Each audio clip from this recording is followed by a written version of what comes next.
Hello friends. आज हम पढ़ेंगे क्लास 9 मैथ्स का चैप्टर 1 जिसका नाम है नंबर सिस्टम। इस चैप्टर को हम इजी और एनिमेटेड वे में पढ़ेंगे। स्टार्ट करने से पहले हम देख लेते हैं कि हमें क्या क्या पढ़ना है। फर्स्ट में हम डिफरेंट टाइप्स के नंबर्स को पढ़ेंगे। उसके बाद हम रियल नंबर और उनके डेसिमल एक्सप्रेशंस को देखेंगे। उसके बाद हम नंबर्स को नंबर लाइन में प्लॉट करेंगे और लास्ट में हम रियल नंबर के operation and law of exponents को पढ़ेंगे। बेसिकली हम पूरा चैप्टर देखने वाले हैं।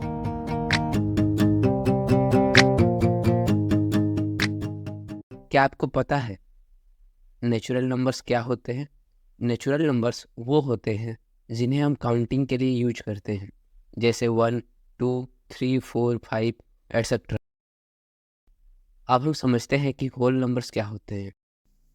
अभी मैंने आपको बताया नेचुरल नंबर के बारे में, जो कि 1, 2, 3, 4 एंड सो ऑन होते हैं।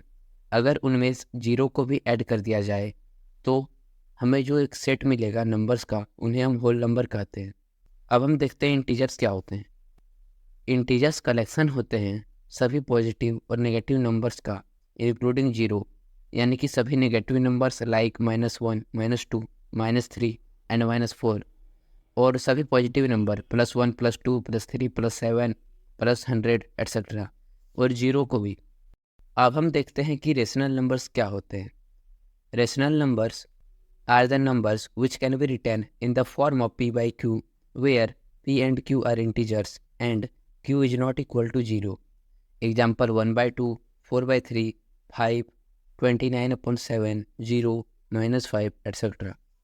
अब आप सोच रहे होंगे कि 5, 6, 7 ये तो p by q के फॉर्म में नहीं है, बट ये रेशनल नंबर्स क्यों हैं? क्योंकि हम 5 को लिख सकते हैं 5/1, 6 को लिख सकते हैं 6/1, 7 को लिख सकते हैं 7/1, जो कि रेशनल नंबर्स के फॉर्म में ही है और उनका वैल्यू भी सेम है। अब तक मैंने आपको जितने भी नंबर्स के बारे में बताया है, जैसे कि integers, natural numbers, whole numbers, ये सारे ही रेशनल नंबर्स हैं, क्योंकि इनको हम p by q के फॉर्म में लिख सकते हैं। अभी आपको जितने भी नंबर्स स्क्रीन पर दिख रहे हैं वो सारे ही रेशनल नंबर्स हैं। आपके दिमाग में यह सवाल ज़रूर आया होगा, क्या जीरो भी एक रेशनल नंबर है? तो आप सही हो, जीरो भी एक रेशनल नंबर है, क्योंकि हम जीरो को लिख सकते हैं 0/1, 0/2, 0/5। क्या आप जानते हो, टू रेशनल नंबर्स के बीच में बहुत सारे यानी इनफाइनाइट रेशनल नंबर्स पाए जाते हैं। आपके एग्जाम में इस टाइप के क्वेश्चन ज़रूर पूछे जाएंगे कि find 3 rational numbers between 2 and 3। जो फर्स्ट मेथड है फाइंड करने का वो है एवरेज के तरीके से। तो फर्स्ट में हम 2 और 3 को ऐड करेंगे और उनको 2 से डिवाइड कर देंगे, तो हमें एक नंबर मिलेगा 5/2। एक कर सकते हैं, ये भी एक रेशनल नंबर है, बट ये 2 और 3 के बीच में आता है। सिमिलरली अगर हम 2 और 5/2 का एवरेज लें तो ये हमें मिलेगा 9/4। ये भी एक रेशनल नंबर है और ये 2 और 3 के बीच में आता है। इनको आप डेसिमल फॉर्म में चेक कर सकते हैं। अगर हम 9/4 और 3 का एवरेज ले तो हमें एक और नंबर मिलेगा जो कि होगा 21/8, जो कि एक रेशनल नंबर है और ये 2 और 3 के बीच में आता है। तो इस मेथड से हमें 3 रेशनल नंबर मिल जाएंगे 2 और 3 के बीच में, जो कि हैं 5/2, 9/4, 21/8। अब हम सेकंड मेथड देखेंगे, जिसके अकॉर्डिंग अगर हमें किन्हीं भी दो रेशनल नंबर्स के बीच में r रेशनल नंबर्स फाइंड करने हैं तो हम दोनों नंबर्स को r+1 अपॉन r+1 से मल्टीप्लाई करेंगे।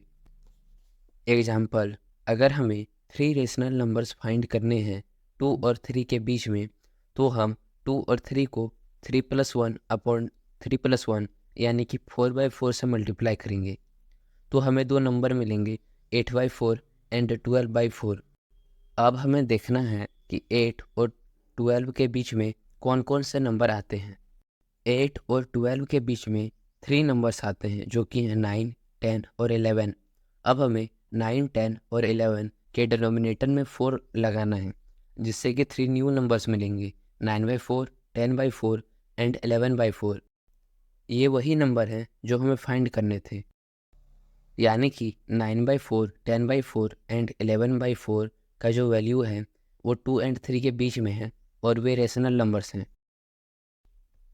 अब हम देखते हैं इरेशनल नंबर्स के बारे में।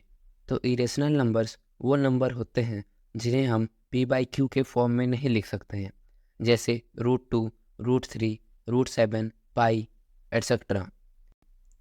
हमारे पास एक और टाइप का नंबर है जिसे रियल नंबर कहते हैं। Real numbers are defined as the collection of all rational numbers and all irrational numbers denoted by R. अब तक आपने जितने भी नंबर्स के बारे में पढ़ा है, जैसे कि whole numbers, natural numbers, integers, rational numbers, irrational numbers, इन सभी के कलेक्शन को हम रियल नंबर कहते हैं।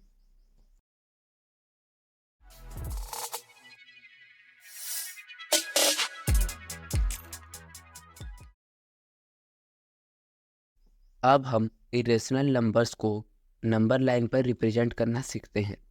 इनमें से एक क्वेश्चन आपके एग्जाम में 101% पूछे जाएंगे। Example, represent √2 on the number line. √2 को नंबर लाइन पर रिप्रेजेंट करने के लिए आपकी स्क्रीन पर जो स्टेप्स हैं वो शो हो रहे होंगे। हम फर्स्ट में एक नंबर लाइन ड्रॉ करेंगे, उसके बाद हम 2 पॉइंट मार्क करेंगे OA such that OA 1 units हो। देन हम एक परपेंडिकुलर AB कंस्ट्रक्ट करेंगे A पर सच दैट AB 1 यूनिट्स हो। हम पाइथागोरस थ्योरम से देख सकते हैं कि OA का स्क्वायर प्लस AB का square which is equal to OB का स्क्वायर। पाइथागोरस थ्योरम अप्लाई करने के बाद हमें यह पता चलेगा कि BO is equal to √2 units. अब हमें OB को नंबर लाइन पर रिप्रेजेंट करना है। इसके लिए हम कंपास का सेंटर O पर रखेंगे और OB को रेडियस सेलेक्ट करके हम नंबर लाइन पर एक आर्क ड्रॉ करेंगे जो कि नंबर लाइन को C पर कट करेगा। Now OC is equal to √2 units. Locate √3 on the number line. तो इसके लिए भी आपको स्क्रीन पर स्टेप्स दिख रहे होंगे, आप इनको देख सकते हैं। पिछले क्वेश्चन में मैंने आपको √2 को रिप्रेजेंट करने के बारे में बताया था। तो फर्स्ट में आपको √2 को रिप्रेजेंट कर लेना है प्रीवियस क्वेश्चन के स्टेप्स को फॉलो कर। उसके बाद हम B पर एक परपेंडिकुलर ड्रॉ करेंगे 1 यूनिट्स का CB। अब फिर से हम पाइथागोरस थ्योरम अप्लाई करेंगे। OB का स्क्वायर प्लस CB का square is equal to CO का स्क्वायर।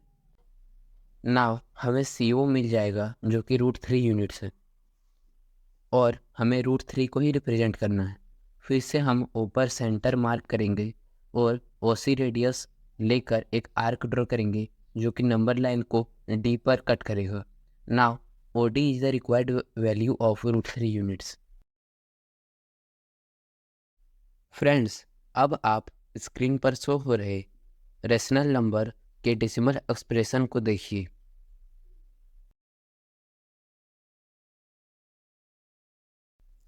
टेन बाई 3 का डेसिमल एक्सप्रेशन है 3.3 रिपीटिंग, 7/8 का 0.875, 1/7 का 0.142857 रिपीटिंग।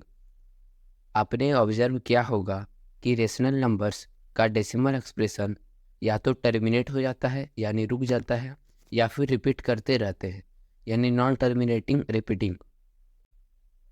अभी मैंने आपको जो प्रॉपर्टी बताई उस पर आपके एग्जाम में एक क्वेश्चन जरूर पूछा जाएगा और वह क्वेश्चन है so that 0.247 repeating can be expressed in the form of p/q where p and q are integers and q is not equal to 0।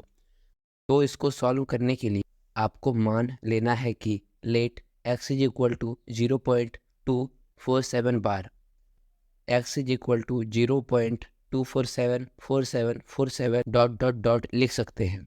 Now हम इनको 100 से मल्टीप्लाई कर देंगे। आप सोच रहे होंगे कि 100 से क्यों मल्टीप्लाई किया, क्योंकि यहाँ पर जो रिपीटिंग डिजिट्स है वो 2 ही है, 4 और 7 वही रिपीट कर रहे हैं। अगर वो 3 डिजिट्स रिपीट करती तो हम 1000 से मल्टीप्लाई करते। मल्टीप्लाई करने पर हमें मिलेगा 100x is equal to 24.7474 dot. अब हम इक्वेशन 2 से 1 को सब्ट्रैक्ट कर देंगे तो हमें मिलेगा 99x इज इक्वल टू 24.5। अब x को सॉल्व कर सकते हैं। हमारे पास जो x का वैल्यू आएगा वो होगा 49/198। तो इस तरीके से आप रिपीटिंग डिजिट्स को रेशनल फॉर्म में यानी कि p/q के फॉर्म में कन्वर्ट कर सकते हैं। आपको बस लेट करना होगा वो नंबर इक्वल टू x और आपको वो दोनों इक्वेशन के दोनों तरफ मल्टीप्लाई करना होगा। अगर 2 डिजिट्स रिपीट कर रहे हो तो 100 से, 3 डिजिट तो 1000 से, और अगर 4 डिजिट्स रिपीट कर रहे हो तो आपको 10,000 से मल्टीप्लाई करना होगा। उसके बाद अब सेम प्रोसेस को फॉलो करें। कुछ देर पहले हमने 2 रेशनल नंबर्स के बीच में रेशनल नंबर्स को फाइंड किया था। अब हम 2 रेशनल नंबर्स के बीच में इरेशनल नंबर्स फाइंड करेंगे। तो हमें फर्स्ट में दोनों नंबर्स को डेसिमल फॉर्म में चेंज करना होगा। तो दोनों नंबर्स को डेसिमल फॉर्म में कन्वर्ट करने के बाद 6/7 का डेसिमल एक्सप्रेशन हमें मिलेगा 0.857142 रिपीटिंग, और 10/11 का हमें डेसिमल फॉर्म मिलेगा 0.90 रिपीटिंग। अब हमें इनके बीच में इरेशनल नंबर्स फाइंड करने हैं। तो आपको इरेशनल नंबर्स इस टाइप के फाइंड करने हैं कि वो कभी रिपीट ही ना करी और ना कभी वो टर्मिनेट करी। अब हम देखेंगे ऑपरेशन ऑन रियल नंबर्स। तो फर्स्ट है हमारा बिटवीन 2 इरेशनल नंबर्स।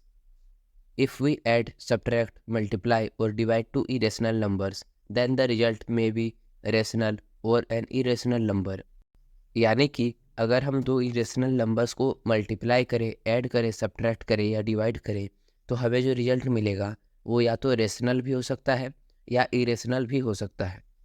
एग्जाम्पल 2√2 और 5√3 को अगर हम ऐड करें तो वो एक इरेशनल नंबर मिलेगा। बट अगर हम 5 - √3 और √3 का एडिशन करें तो ये एक रेशनल नंबर्स मिलेगा क्योंकि √3 कैंसल हो जाएगा। अगर हम 3√3 को 2√5 से सब्ट्रैक्ट करें तब भी हमें एक इरेशनल नंबर मिलेगा। अगर हम 9 + √2 से √2 को सब्ट्रैक्ट कर लें तो दोनों इरेशनल नंबर है, बट हमें जो रिजल्ट मिलेगा वो एक रेशनल नंबर होगा। अगर हम 2√2 और 5√3 का मल्टीप्लिकेशन करें तो हमें एक इरेशनल नंबर मिलेगा। बट 5√7 और 6√7 का मल्टीप्लिकेशन हमें एक रेशनल नंबर देगा। अगर हम 2√2 को डिवाइड कर दें 5√3 से तब भी हमें एक इरेशनल नंबर मिलेगा। बट अगर हम 6√3 को डिवाइड करें √3 से तो हमें 6 मिलेगा जो कि एक रेशनल नंबर है। अब हम देखते हैं between a rational and N irrational number. अगर हम एक इरेशनल नंबर ले और एक रेशनल नंबर ले और दोनों को या तो ऐड करें, सब्ट्रैक्ट करें, मल्टीप्लाई करें या डिवाइड करें तो हमें हमेशा एक इरेशनल नंबर ही मिलेगा। आप एग्जाम्पल चेक कर सकते हैं, आपको स्क्रीन पर शो हो रहे होंगे। एक और टाइप के क्वेश्चन जो आपसे एग्जाम में पूछने के बहुत ज़्यादा चांस है वो है locate √3.7 on the number line. इसको करने के लिए आपको स्क्रीन पर स्टेप्स शो हो रहे होंगे, आप उनको देख लें। एट फर्स्ट हम नंबर लाइन ड्रॉ करेंगे, देन हम A B which is equal to 3.7 units को मार्क करेंगे नंबर लाइन में। अब हम ए बी को एक्सटेंड कर देंगे सी तक ताकि बी सी 1 यूनिट्स हो। अब हमारे पास ए सी 4.7 यूनिट्स है। अब हमें ए सी को 2 इक्वल पार्ट्स में डिवाइड करना होगा। तो ए सी को डिवाइड कर देंगे तो 4.7/2 यूनिट्स का हमें एक लाइन सेगमेंट मिलेगा। हम एक कंपास लेंगे और ऊपर उसका सेंटर फिक्स करेंगे, देन हम उसका रेडियस फिक्स करेंगे which is equal to AO units. यानी कि जो रेडियस होगा कंपास का वो होगा 4.7/2 यूनिट्स। देन हम एक सेमी सर्कल ड्रॉ करेंगे जो कि ए और सी को टच करता हो। उसके बाद हम बी पर एक परपेंडिकुलर ड्रॉ कर देंगे जो कि आर्क को टच करे। तो जो हमें एक लाइन सेगमेंट मिलेगा वो डी पर टच करेगा ऑन द आर्क, और जो बी डी है वही हमारे पास रिक्वायर्ड वैल्यू है √3.7 यूनिट्स का। अब हम बी डी को नंबर लाइन पर रिप्रेजेंट कर देंगे with the help of a compass. B पर हम सेंटर फिक्स करेंगे और बी डी रेडियस के इक्वल एक आर्क लेकर नंबर लाइन पर ड्रॉ कर देंगे। तो हमारे पास मिल जाएगा B E which is equal to √3.7 units. अब हम देखते हैं laws of exponents. Laws of exponents को आपने 8th क्लास में ज़रूर पढ़ा होगा, तो हम रिवीजन कर लेते हैं। अब हम हमारा लास्ट टॉपिक देखते हैं, जो कि है rationalisation. So rationalization is the process of moving a root such as a square root or cube root from the bottom of a fraction to the top. This process brings the fraction to its simplest form, making the denominator rational. यानी कि हमें किसी number a upon root b को हमें root c upon d के form में convert करना है। Rationalise the denominator. हमारे पास फर्स्ट एग्जांपल है 1/√3। अगर डिनोमिनेटर में एक ही रूट टर्म हो तो हम पूरे नंबर को उसी रूट टर्म से ऊपर और नीचे मल्टीप्लाई कर देंगे। एग्जांपल, हम 1/√3 को √3/√3 से मल्टीप्लाई कर देंगे, जिससे हमें मिल जाएगा √3/3।